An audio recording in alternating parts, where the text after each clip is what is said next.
So I'm going to be going over type 2 diabetes, what it is, and symptoms and causes. So what is type 2 diabetes?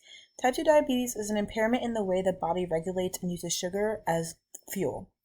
In type 2 diabetes, there are primarily two problems that are going on in your body. The first one is your pancreas does not produce enough insulin, and cells respond poorly to insulin and take in less sugar.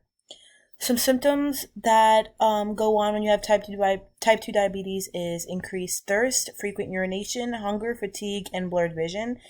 And usually when people have type 2 diabetes, they have a lack of physical activity and they are overweight or are obese. To add to the causes, cells and muscle fat in the liver become resistant to insulin because these cells don't interact in a normal way with insulin and they don't take enough sugar. The pancreas is unable to produce enough insulin to manage blood sugar levels.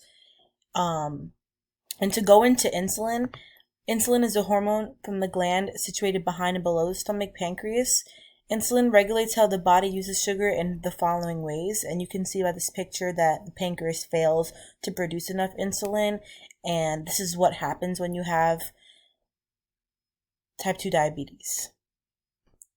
While the lack of insulin production is a big part of this. Glucose is a very big part of this. Glucose is a sugar and it is the main source of energies for the cells that make up muscles and tissue.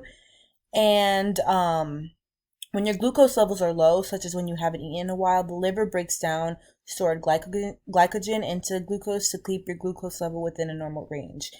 In type 2 diabetes, this process does not work well because the body isn't able to produce enough sugar for the amount of energy that you need.